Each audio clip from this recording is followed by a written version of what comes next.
All right, I'd like to do a short screencast for you on Elizabeth Bishop's poem, Sestina. So as you see in chapter 20, Sestina is a highly specialized form, so maybe perhaps one of the trickiest forms to write in, and certainly one of the most specialized. So in a sestina, you have 6 stanzas of 6-line poems, 6 lines, and then those lines don't just rhyme, but actually repeat the words. Now, you don't need to memorize all of this, but they do actually repeat the words in a set order. So not only do you have the confine of the word choice, but then you also have the restriction of a specific order for those words.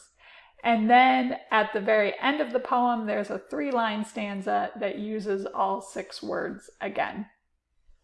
Elizabeth Bishop was a 20th century poet, probably particularly now one of the most well-regarded. So she won a Pulitzer Prize for her collection, which came out late in her career in the late 60s, early 70s, called Geography 3. But ever since her untimely death, her reputation has really grown in stature. Part of it is because Bishop did not produce volumes, voluminous amounts of poems. So in some ways she was sort of working against the grain. She rarely wrote in free verse. For the most part, she did write in rhyme and meter or in specific forms. So she's much more of a formal poet than many of the famous poets of the 20th century, people like Allen Ginsberg, Robert Lowell, Sylvia Plath, right? Those poets all were working much more in free verse.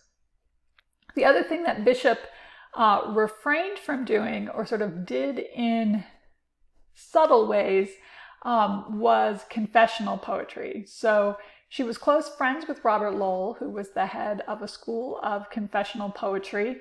And the idea was that you really put your own experience into the poem. And by diving deeply into your experience, you will then connect with others through the sort of universal emotions that were elicited by your experience. Bishop resisted that kind of poetry, and yet, particularly now, as we know more about her biography, we can see the ways that her own life influenced her poems. And this is a wonderful example. So this is called Sestina, the title, which signals that she is going to write in this highly specialized form. So I'll read the poem for you and then just talk briefly about it. September rain falls on the house. In the falling light, the old grandmother sits in the kitchen with the child beside the little marble stove, reading the jokes from the almanac, laughing and talking to hide her tears. She thinks that her equinoctial tears and the rain that beats on the roof of the house were both foretold by the almanac, but only known to a grandmother. The iron kettle sings on the stove. She cuts some bread and says to the child, "It's time for tea now." But the child is watching the tea kettle's small, hard tears dance like mad on the hot black stove, the way the rain must dance on the house. Tidying up, the old grandmother hangs up the clever almanac on its string. Bird-like, the almanac hovers half open above the child, hovers above the old grandmother and her teacup full of dark brown tears. She shivers and says she thinks the house feels chilly and puts more wood in the stove. "It was to be," says the marble stove. "I know what I know," says the almanac. With crayons, the child draws a rigid house and a winding pathway. Then the child puts in a man with buttons like tears and shows it proudly to the grandmother. But secretly, while the grandmother busies herself about the stove, the little moons fall down like tears from between the pages of the almanac into the flower bed the child has carefully placed in front of the house. "Time to plant tears," says the almanac. The grandmother sings to the marvelous stove, and the child draws another inscrutable house.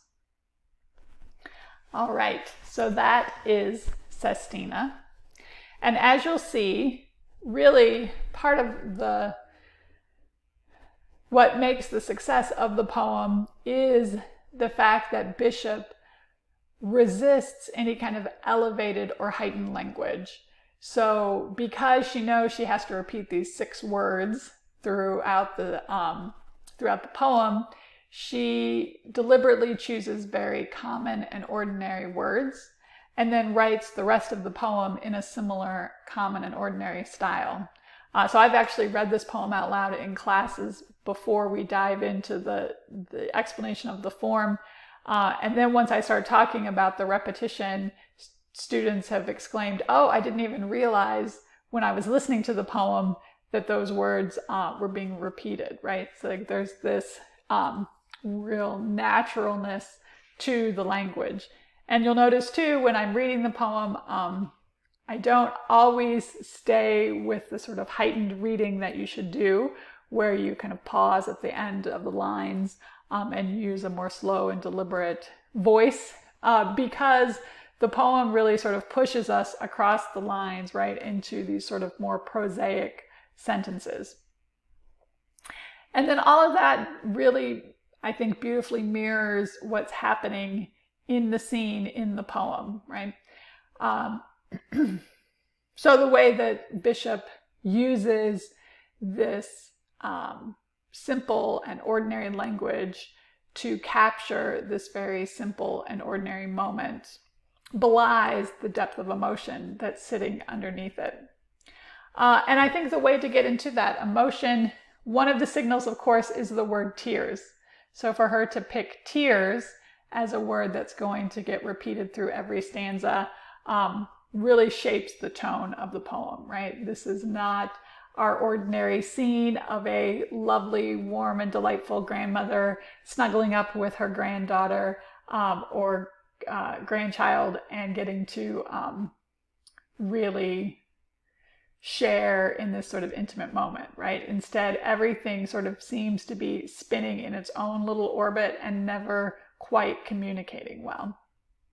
And it's those tears, that unacknowledged sadness, that is really keeping everyone distant from each other. And then, of course, the other thing that really drives home the effect of the poem is what's missing. So sometimes with these kinds of poems, it's often really useful to think about what isn't there. So we have a child and we have a grandmother, but we don't have any parents. And then we really start to see the poignancy of loss in this poem. And if we go back to Bishop's early biography, her mother struggled with mental illness and was institutionalized. And then her father passed away when she was young. So she spent much of her time with elderly relatives and did not have that sort of intimate, close relationship with her parents. And this is, you don't need to know that for this poem to work. And it also then resonates all the more deeply once you do know that. So that what's missing from the pictures, and perhaps what's drawn in the picture that the child makes, right, of the man in front of the house, is that middle generation. So both the child and the grandmother are mourning, both in their own way, and sort of uncommunicative or unable to share that experience with each other. So that gives you a little taste of Sestina. I hope you enjoyed it, and you do have a reading quiz on this poem. And then you'll move forward in the rest of the module to start looking more deeply at the Harlem Renaissance. I hope you enjoy it.